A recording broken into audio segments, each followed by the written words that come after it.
So yes, we are recording. So you can watch this again on the Etsy events page. You can come back to this and watch it again. It'll be also be listed on my YouTube. But if you guys don't know me yet, hi, I'm Lauren Kilgore. So I have an Etsy shop, which is called Beautiful Mesh, and I sell wreaths and other kind of home decor, some supplies for making wreaths, but mostly like um, wreaths and door hangers and things like that on Etsy. And as an Etsy instructor, I am doing these trainings. And we did part one a week or so ago. And it's just such a long presentation. I wanted to divide it in two. So this is part two. If you want to go back and watch part one, go to that Etsy events page and you can find part one of that. But make sure, let me know you guys can hear me. I say hi if you're here. I would love to know your Etsy shops. And if you have questions as we're going along, please, please, please put them in the chat.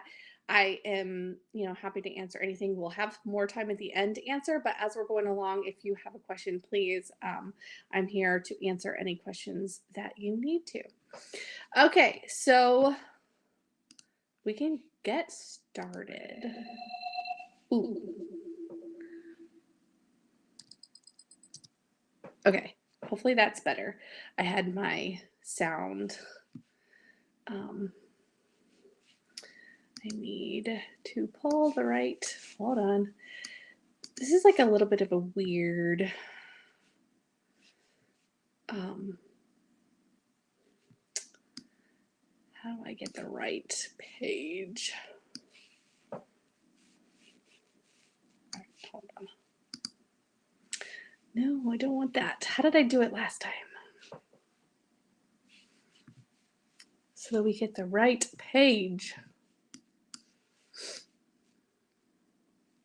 Oh, I think what I had to do is this. This is what I had to do last time. There we go.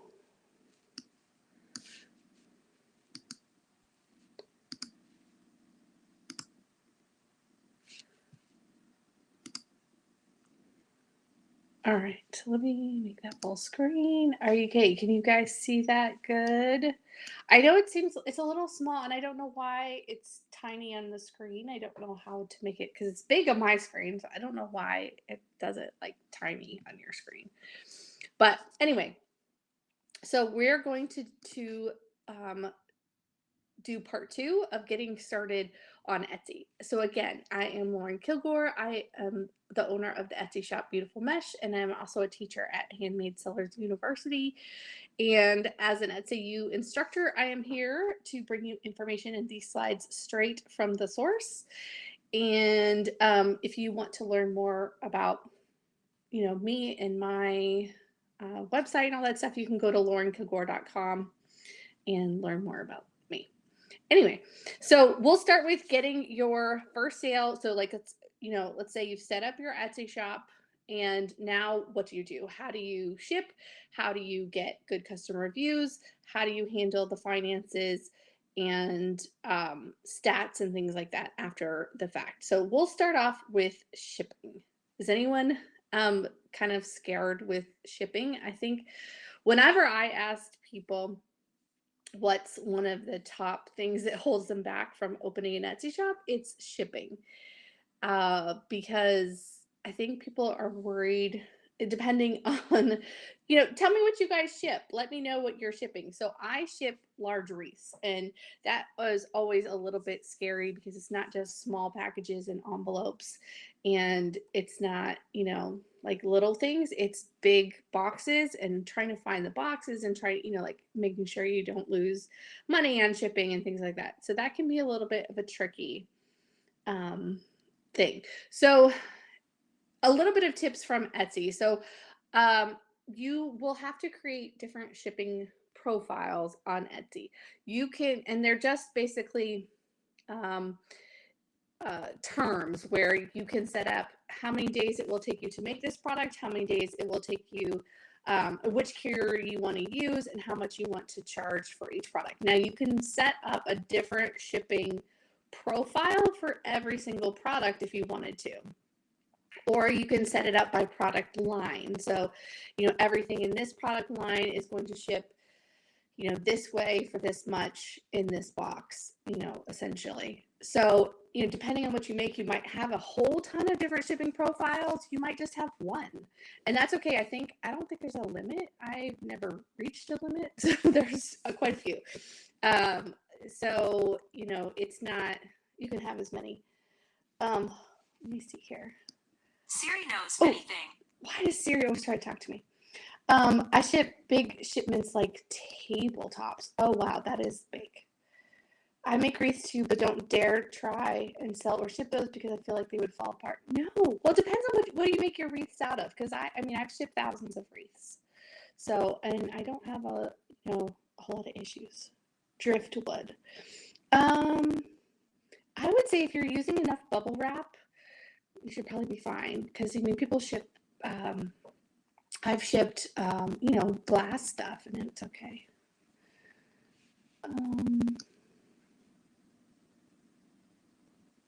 Okay. You're hearing static. You can't hear it all now. Okay, hold on. Let me.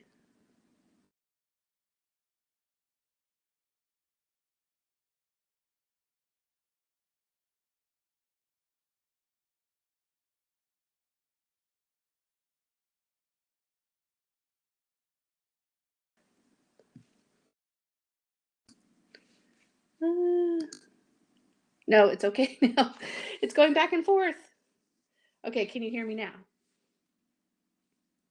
Oh, wait a sec. The static's gone. Okay, all right. Well, maybe that fixes it, just turning it on and off again. Okay, so you can also offer shipping upgrades in your shop. You can offer international shipping.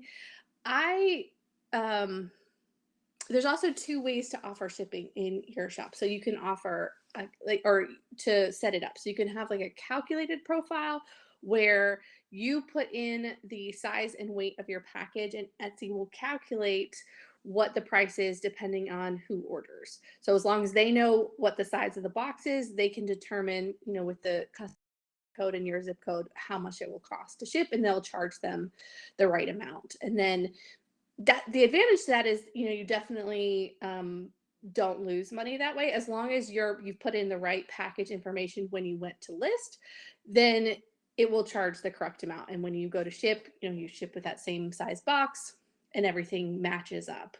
The only problem with that is that Etsy only has those calculated rates for the post office.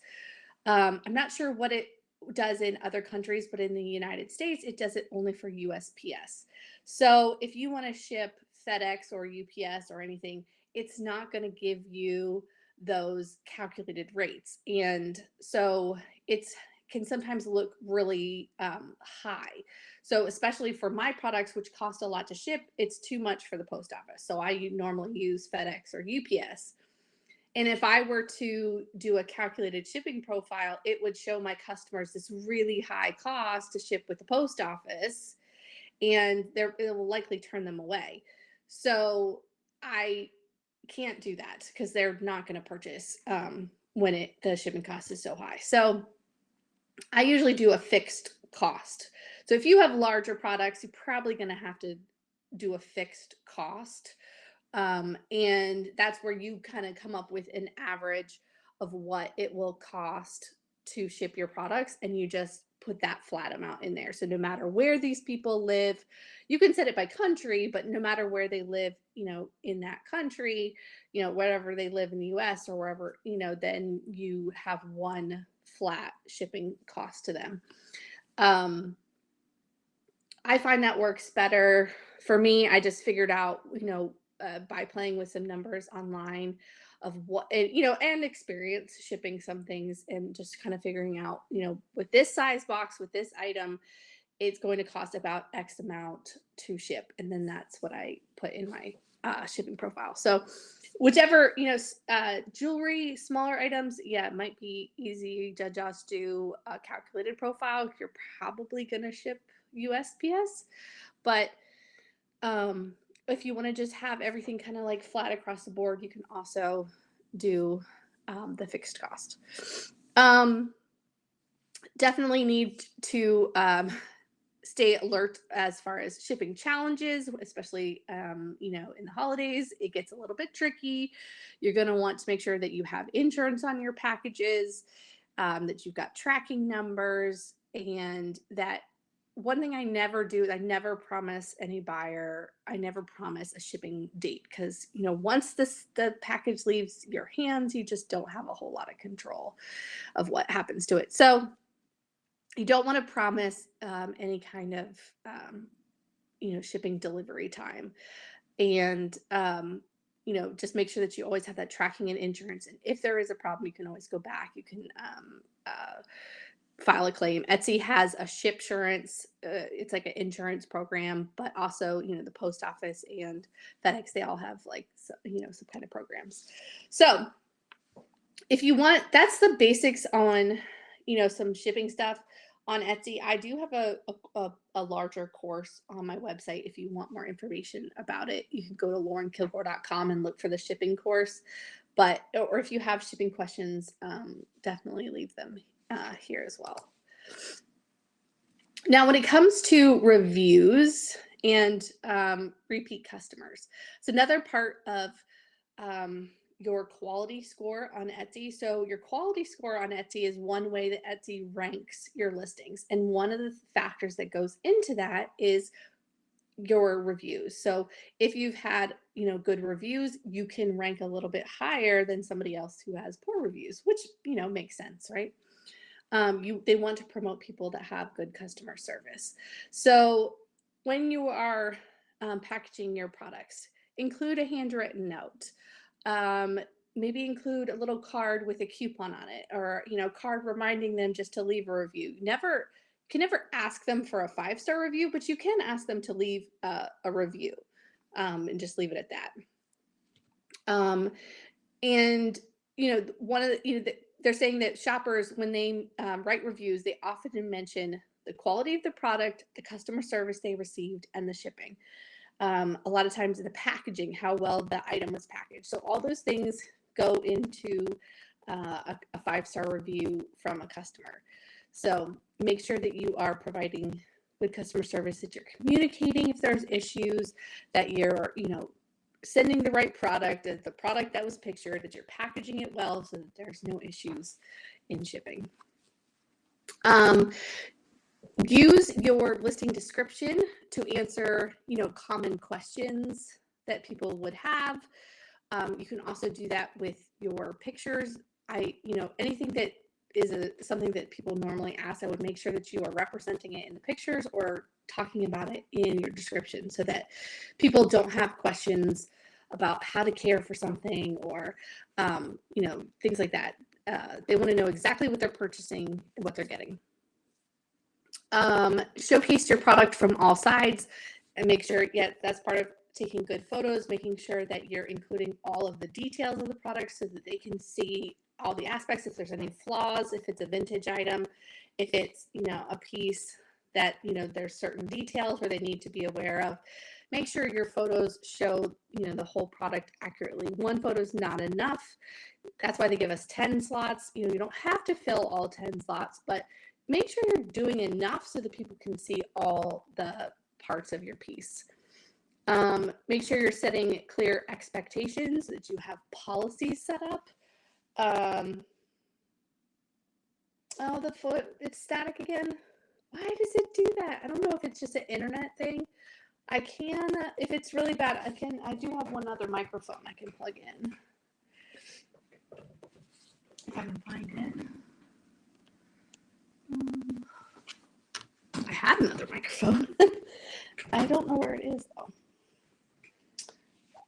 Is it really bad? Let me know what y'all think. It is really bad. Okay, hold on.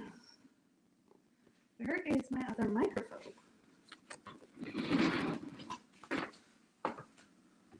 If I knew where my other microphone was. Oh.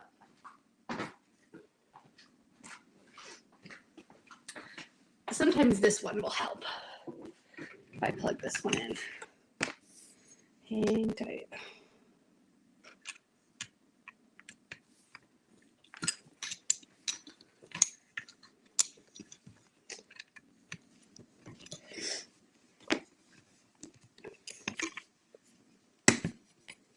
All right, let's see here.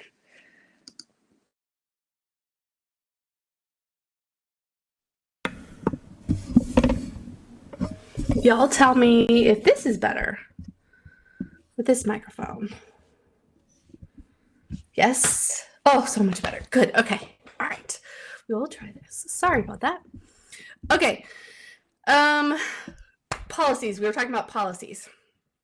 Every shop needs to have policies. So policies is also one of those things that will help you rank better also in the algorithm. It's another one of those things. It's like such an easy fix. So you might as well add it on.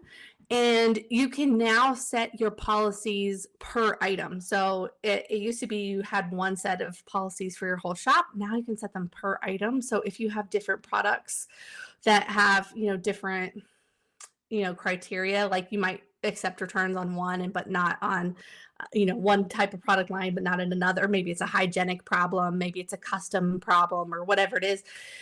You might want to, accept returns on some things but not others.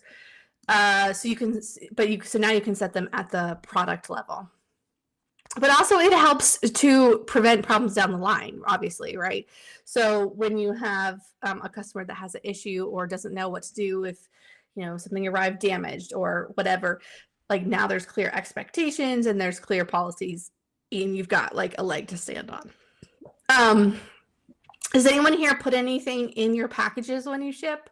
Do you add like a little gifty thing, like a little, like, do you add gift wrapping, or do you like add, like a nice tissue paper or a little thank you note? I'm curious, like what people, obviously I order from Etsy sellers too. So I've seen a range of products. I usually put, tissue paper. I have my business card. I also have like a little thank you card with a coupon on it.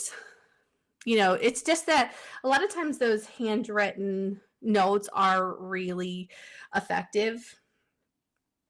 That personal touch, that pretty packaging. I get one of the top, things that people mention in my reviews is my packaging, is how well things are packaged. Because I think they're worried, with the reset, parts of it will get broken or smushed or smashed or whatever. And they're always, very happy that, they are packaged well. Thank you note, business card, and a buffer to clean the jewelry. Oh, that's a cool little like throw in. I do tissue paper with my business card and usually a freebie sticker. Oh, I love stickers. Sticker and a Christmas tag. I love it. Yeah, I like little stickers. Those are fun. Obviously, another thing of good customer service is responding to messages quickly. When anyone has a question, the faster you can respond to a message, the more likely you are to get a sale. Let shoppers know when their item is going to be delivered, if there's an issue, if there's a holdup, making sure that you communicate with them. Ship on time, always. Don't, that's going to affect your star seller status, but also, it's going to affect whether you get a repeat customer or not. If you ship late, they're not going to love that. And then sending a thank you coupon, you can set that up through Etsy, or like I said, on my little thank you cards that I send, I have a coupon code on it. Same kind of deal. So let's talk a little bit about finances. And this is like people's like, this is probably where people will start to drop off. I know nobody really likes finances, but fun fact, I was an accountant for 20 plus years. So and I opened my Etsy shop while I was still working.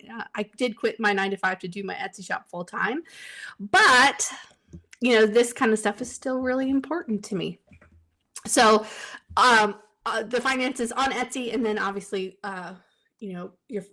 what you do with the numbers from Etsy. But when they're talking about the finances on Etsy, making sure your bank account is, the numbers are right. Obviously, making sure you've got your payment set up, your card set up, that it's not, you keep it active and make sure it's not expired. looking at your deposit schedule, you can set it to daily, weekly, bi-weekly, monthly. I just keep mine at weekly. If you go into your payment account, you can see all of your transactions.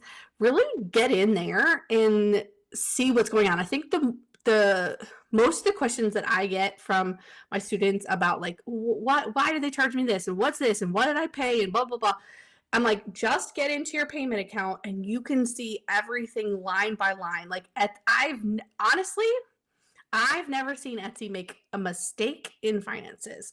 People always worry and they look and they're like, well, they charged me too much or this didn't go right or why, I'm like, go back to your payment account and look, and I promise you will see everything line by line. So they're not stealing from you. They're not, you can add up, you can do the percentages, you can do the math, and it will really lay it out for you a little bit more clear. There's no hidden fees or whatever.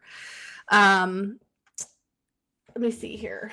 I just opened my shop and set up my bank details. I have had some sales and Etsy hasn't deposited yet. When you first open your shop, there is a little bit of a waiting period. It used to be 90 days. I don't think it's going to just like they're going to lag a little bit at the beginning. I don't think it's 90 days anymore, but you definitely at the very beginning when you first open your shop, there is a little bit of wait time because they just, they had spammers and stuff and people who would get on there and, open a shop really quick, make a whole bunch of sales and then like leave. And they're trying to avoid that. They want people, make sure that people are legit and get set up and everything. So you'll get it. If you go into your payment account, you'll see it like, as long as it doesn't say 0, you're good. They're just holding it for a little while, but they will pay it out. Okay, so a little bit about growing your business, stats, advertising, social media, stuff like that. Let's talk a little bit about that. I know that I'm doing this presentation, with the help of Etsy, but I gotta say, I don't love their stats. I don't love their reporting. So it leaves a lot to be desired. But you can find some cool stuff in stats. You can, know your conversion rate, which, side note, should be, 1 to 5, 1 to 3, 1 to... It depends on who you talk to. It's like 1 to 3%, 1 to 5% is a standard conversion rate for online sales. So it does seem like really, really low, but it just means it's just math. It's just statistics. You need that many people to see your products before you get a sale. It's just the way it is. So, my whole teaching is basically on how to increase visibility so that, it's just math after that. If you can get so many eyeballs to see your shop or see your product, then you should get a sale. But anyway, your stats will show you your conversion rate. It'll show you kind of where your traffic is coming from. You can see, are you getting most of your traffic from Etsy? Or are you getting it because you're pushing it there directly yourself through like a website or a blog or through social media or through advertising? It'll tell you like how you're getting your views, and that can help you adjust what it is you do. So, if you're getting all of your traffic because you're pushing it yourself, maybe you need to work on, some SEO on Etsy so that you can bump up the traffic that's coming from within Etsy. If you're doing really well that way, maybe you work on pushing some of the traffic yourself so that you can increase. So, it's always going to be, mine is, a pretty good balance. So what is SEO? SEO is search engine optimization. So it basically means how you set up your shop and how you optimize it to be found more is basically what it means. It's, how to structure your listings in your shop as a whole so that it gets the maximum amount of visibility. And that's just things like keywords, having things filled out the way it's supposed to be filled out, having those policies, having your about section, having your title written, the right way, things like that all goes into SEO and getting found. Again, this is just the breakdown of like how shoppers found you. Mine's about 50-50. This person's was really heavily Etsy weighted. So it just depends on how much you use social media. We'll talk about that a little bit, and how much you use advertising. How you bring in traffic, or are you just relying on Etsy? A lot of people want they get on Etsy, and the great part of Etsy versus your own website is you don't have to drive your own traffic. Like, Etsy has that built-in audience, and if you're using the right keywords, they will show your products to their audience, their buyers, and that will get you sales. But and that's why I suggest people start with Etsy versus doing your own website, because when you have your own website, you got no audience whatsoever. You're going to have to learn how to drive all that traffic yourself. You're going to have to learn advertising. You're going to have to learn, social media marketing. It's a lot more difficult. So it's a lot easier for beginners to start with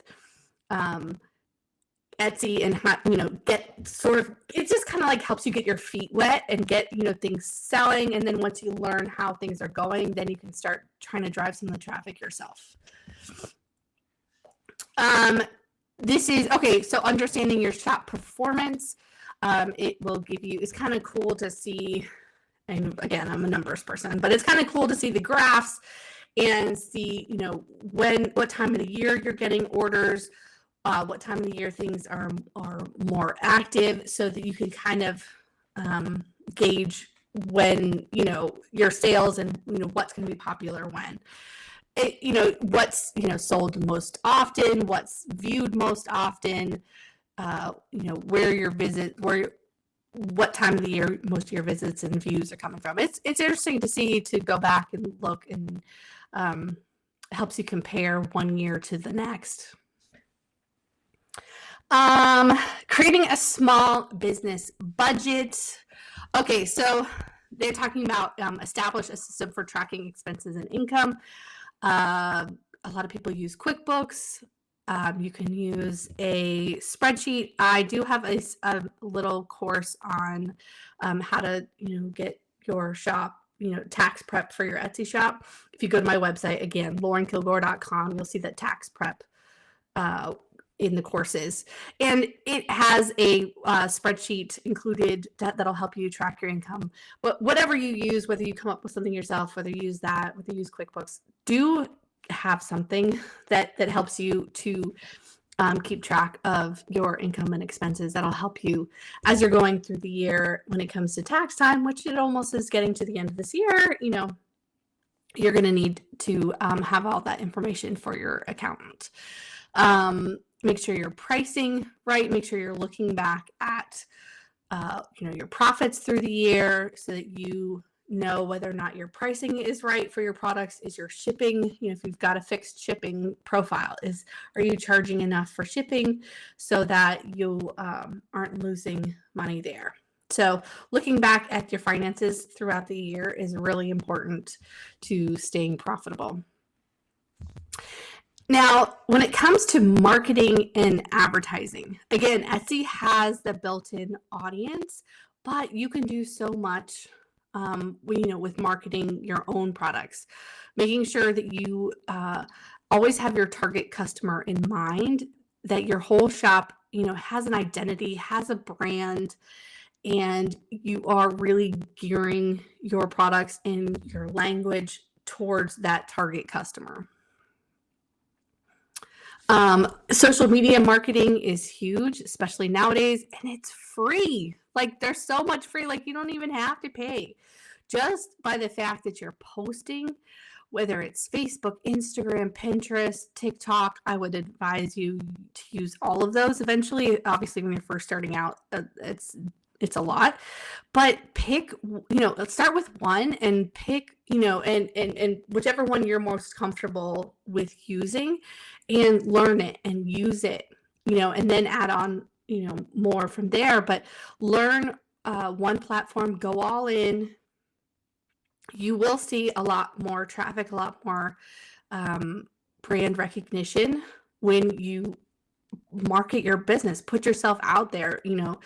If you're not out there, your competitors, I promise you, are. So make sure that you are representing on all these platforms. And each platform's a little bit different depending on your product, depending on your audience. You might do better on Instagram versus Facebook or vice versa. So figure out who your target audience is. Where are they hanging out?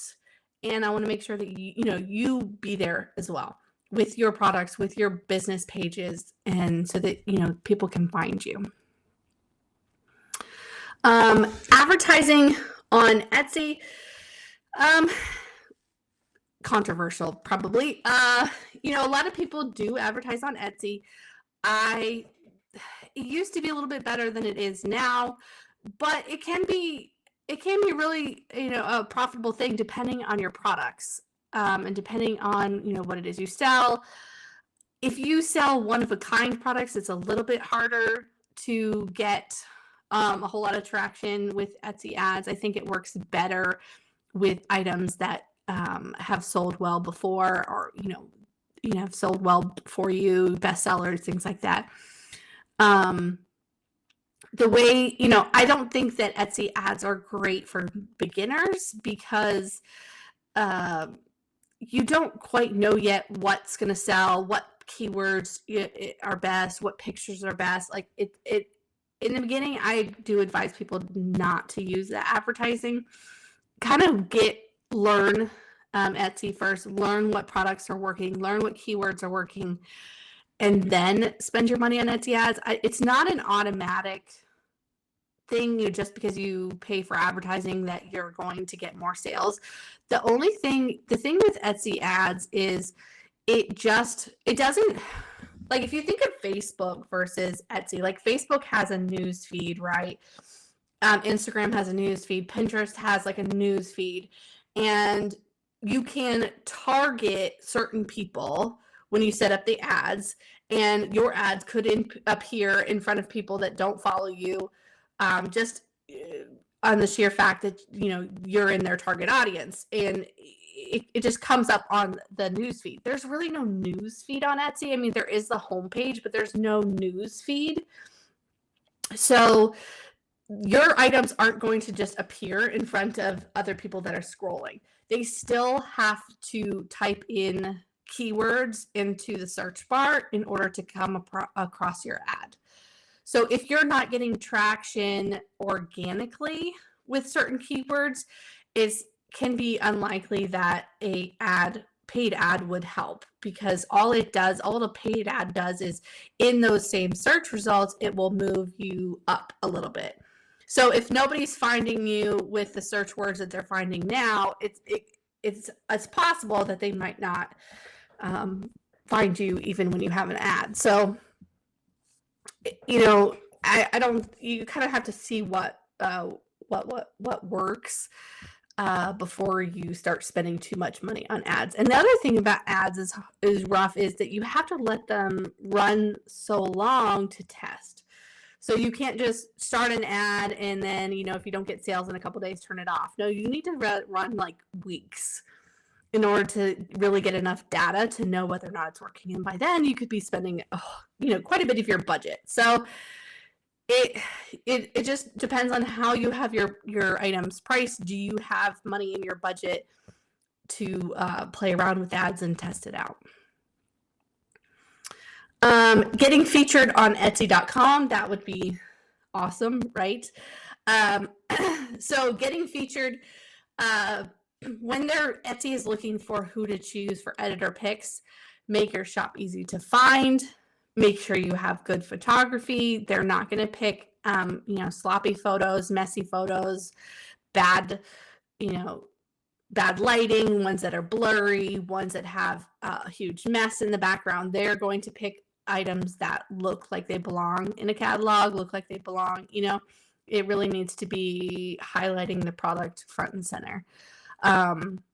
They're going to pick shops that have a clear brand identity, that have a story, that have like a personality to them. So make sure that you're filling that stuff out on your shop. You have graphics, you have a banner, you have a picture of you, you've got a bio in there. That it's not just your listings, like you've actually built the whole thing out. Let's see.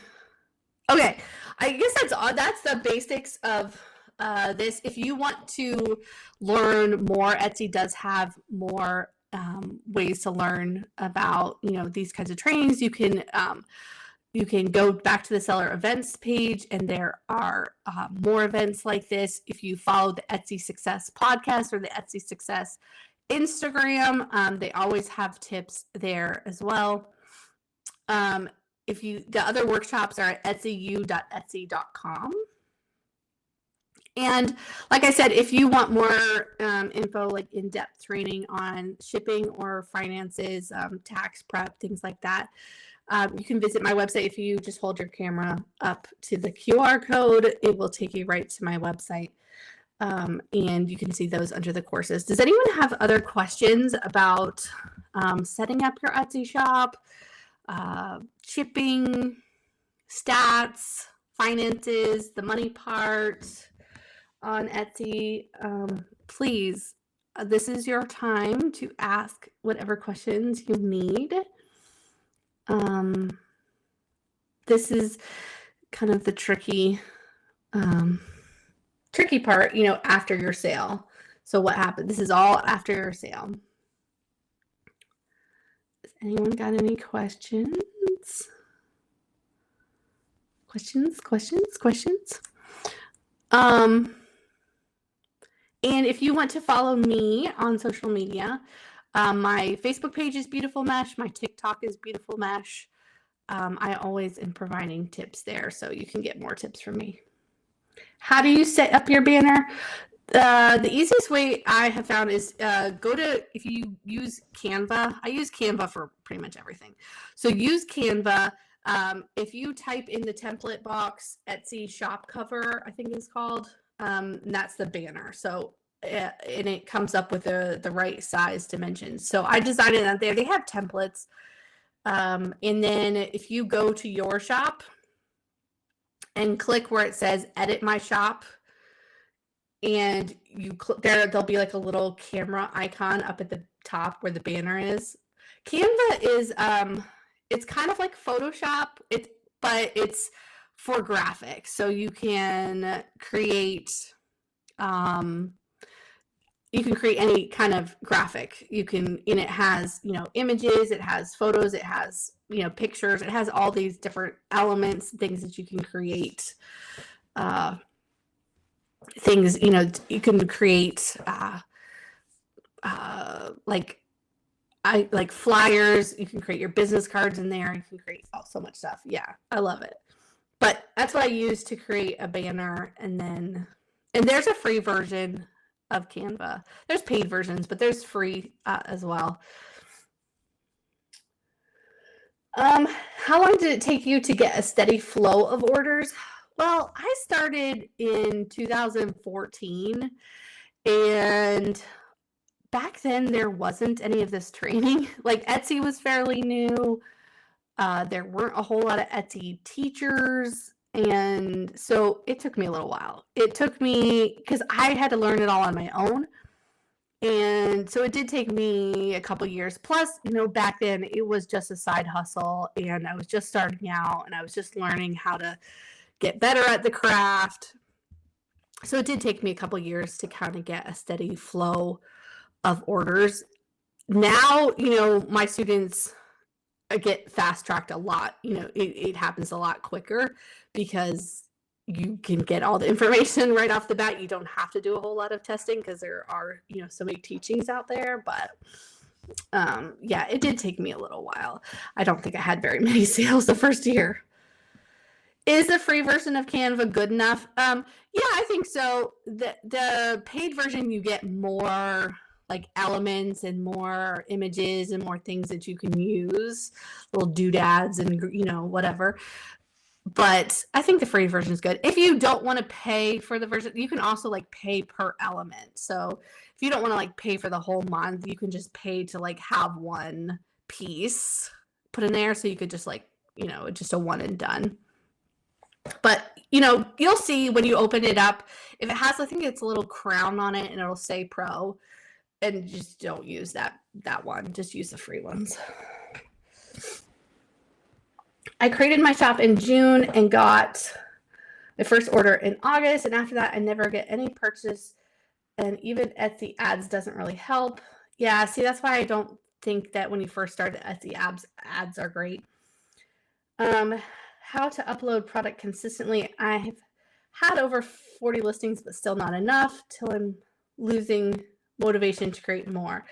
If you want to send me an email, my email address, let me put it, is, because I was going to say I could look at your shop.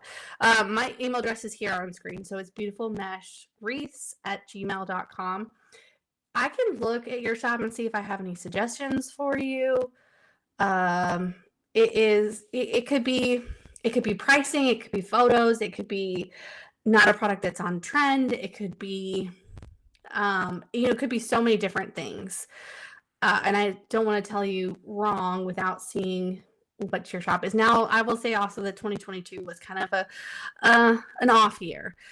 We thought that 2019 or 2020 and 2021 would be off years. Honestly, I think 2022 was worse. So, if you're having a little bit of a slower year, you're not alone. There are a lot of us that are having that same issue. Although, you just started, so you don't have anything to compare it to. So I understand. So if you want to email me and I can check it out for you, help you out. I do product shop reviews. I do have that. If you look at my Etsy shop, I do have a listing for shop reviews if you want like a full shop review. I have been open about 3 weeks and have had 7 sales, but I have been using Instagram a lot. Well, that's great. I mean, 3 weeks, 7 sales in 3 weeks, that's pretty good. And if you're using Instagram and it's working, I would say do it. Can you add the subscription for Canva in the business account? What do you mean? Can you add the subscription for Canva?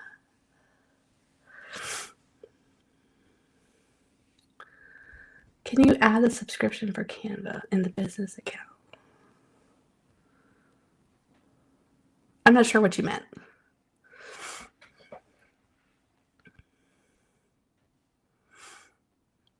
Do you mean like, is it a business deduction? Because yes, it is. It would be.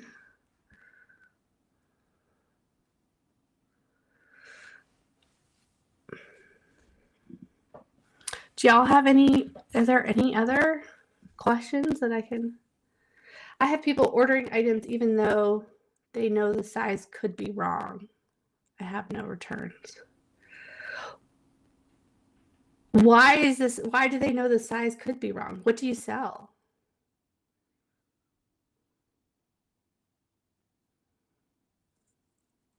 Pet hats. Oh, okay. That is tricky.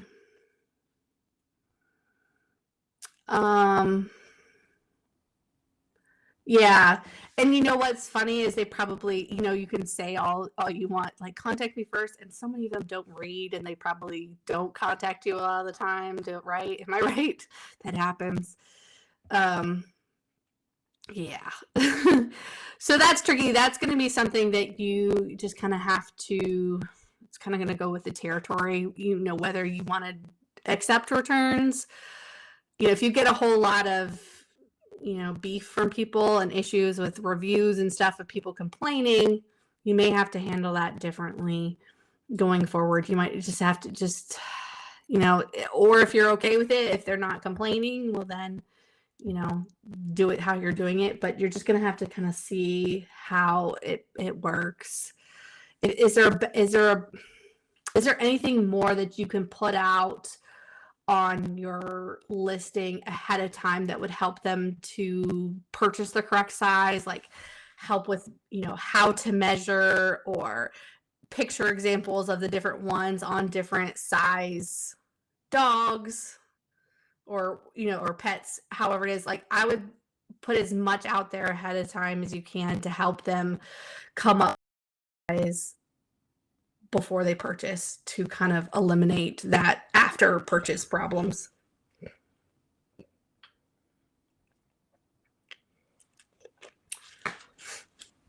Do you have any suggestions for a mock-up website?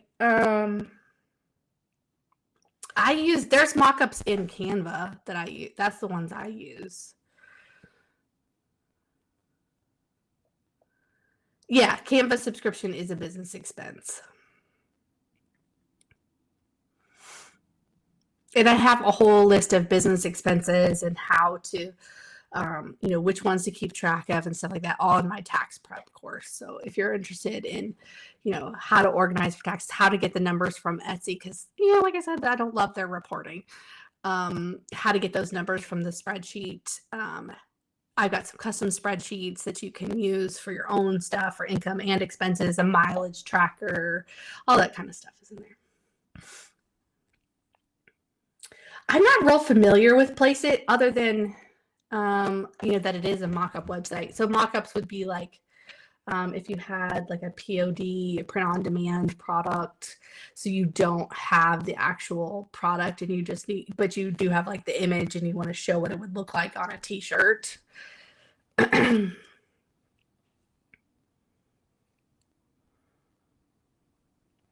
What are included in the business expenses? So like a business expense would be like cost of training programs, cost of website, things that you use like Canva or QuickBooks. Those are, business expenses. The supplies that you use, the tools that you use. I'm trying to think of advertising costs,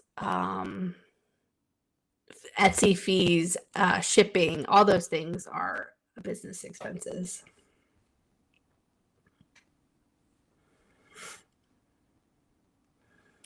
Anything else, y'all? I am doing another free workshop like this on Monday. I know it's like soon, but this one is going to be all shipping. So if you have want more in-depth shipping questions, I have one just on shipping on Monday. It's at 1:00 Eastern time. If you go to that Etsy events page, you will see I think it's called Shipping Simplified. So yeah, Monday afternoon, I am doing a all shipping one. So hopefully y'all will come back and watch that. So yeah, thanks for hanging out with me, you guys. Again, if you want more information, visit my website. If you want more trainings, visit Etsy's events page. And I wish you guys luck and happy listing, and I will see you hopefully again soon. Bye, guys.